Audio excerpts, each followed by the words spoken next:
Oui, alors, bon, j'ai commencé le judo à 6 ans, tout simplement parce que je n'aimais pas les mouvements de jeunesse et que ma mère voulait me mettre que je fasse quelque chose, hein, voilà, que j'ai une activité. J'ai un frère plus âgé qui était dans les mouvements de jeunesse et ça passait bien. Avec moi, ça ne passait pas. Et tout à fait par hasard, en parlant avec quelqu'un qui avait inscrit son fils au judo, elle a dit, oh, bah, voilà, mets-le au judo, pourquoi pas, et c'est ce qu'elle a fait. Et ça m'a plu. Après l'aïkido, ben, comme j'ai expliqué tout à l'heure, c'est une rencontre, j'ai envie de dire, du hasard, hein, si tant est que le hasard existe. Et puis par la suite, ben, voilà, quand j'ai été shodan en aïkido, donc j'avais 17 ans, j'ai eu envie d'essayer d'autres choses. Donc j'étais quelqu'un, quand j'étais jeune, d'assez bouillonnant, avec aussi bien physiquement que mentalement, hein. Ça partait un peu dans tous les sens. J'étais, comme on dit, assez chaud. Et j'aimais bien la confrontation. Voilà. J'aimais bien la compétition, ce qui peut paraître paradoxal pour un aïkidoka, mais j'aimais bien ça. Et donc j'ai eu bah, l'opportunité de commencer le Muay Thai, que j'ai pratiqué pendant plusieurs années avec plaisir, hein. Voilà, j'en faisais pas mal à une époque, mais sans jamais arrêter l'aïkido. L'aïkido est toujours resté au cœur de ma pratique.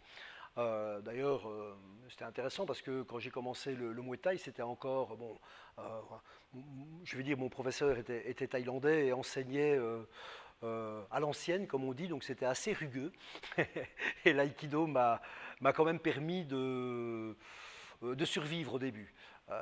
Voilà, donc c'était intéressant pour moi aussi de voir comment je pouvais, même si le mode d'expression est très différent, hein, entre hein, le Muay Thai et l'aïkido, mais ça m'intéressait de voir un petit peu aussi comment je pouvais quelque part un peu mettre à l'épreuve mes principes d'aïkido dans une situation différente, hein. Est-ce qu'il y avait moyen de faire euh, de m'adapter, hein, un petit peu à ce qui se passait en Muay Thai grâce à l'aïkido. Bon, après, j'ai appris la technique du Muay Thai, hein, enfin, que j'ai quand même pratiqué pendant quelques années, donc voilà. J'aimais bien. Maintenant, j'ai toujours su que c'était un passage dans une vie.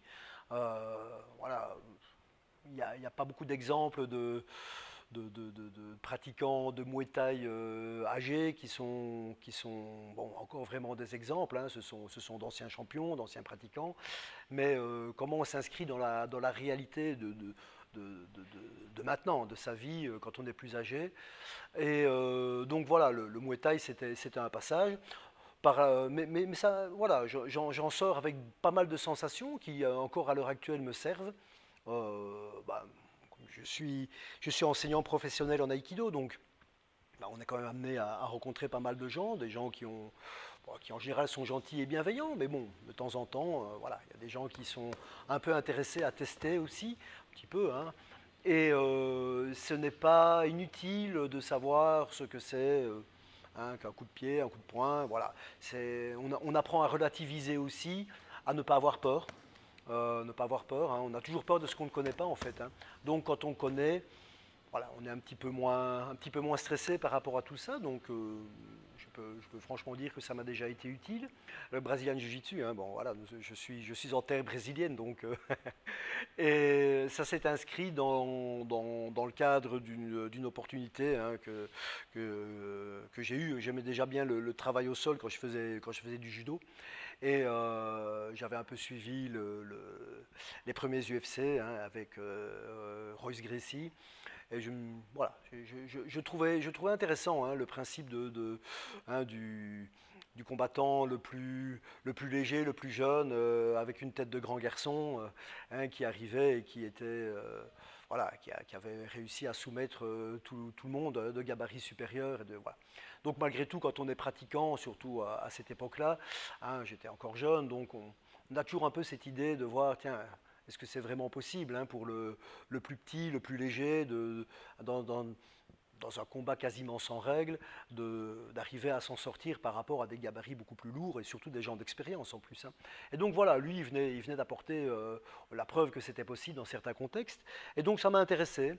Et je me suis, voilà, j'ai commencé le jiu-jitsu brésilien, le grappling aussi. J'ai aussi participé à quelques compétitions, hein, en Belgique, en Hollande, au Portugal. Donc voilà, j'ai fait un peu de compétition en grappling et en jiu-jitsu brésilien. Je le pratique encore un petit peu pour moi personnellement, hein, donc c'est vraiment pour ne pas perdre les sensations, pour quelque part c'est un travail physique aussi, hein, différent de ce qu'on va retrouver en aïkido. Donc voilà, j'ai quelques élèves avec qui j'ai plaisir d'échanger, ce que je fais parfois un petit peu aussi en Muay Thai d'ailleurs, mais sans, sans aucune prétention, hein. C'est vraiment quelque chose qui pour moi maintenant est plus de l'ordre du hobby, hein, que de la pratique sérieuse, hein.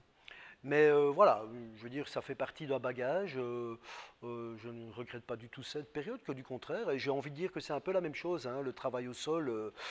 Voilà, ça m'est arrivé de voir des 4e ou 5e dan d'aïkido qui se retrouvaient, dans le cadre d'un travail un peu libre, immobilisés au sol par quelqu'un qui avait 6 mois de jiu-jitsu brésilien. Voilà, bon, quelque part, on peut dire que ce n'est pas tout à fait normal. Donc, je pense que tout en n'ayant pas toujours la solution à tout, c'est quand même pas mal de connaître un petit peu, de savoir surtout ce qu'il ne faut pas faire dans certaines situations pour éviter les grands pièges. Donc, ça m'a intéressé. Je veux dire que voilà, ce sont des bagages intéressants, je pense, surtout quand on se destine à l'enseignement, et particulièrement en l'enseignement en tant que professionnel, hein, c'est encore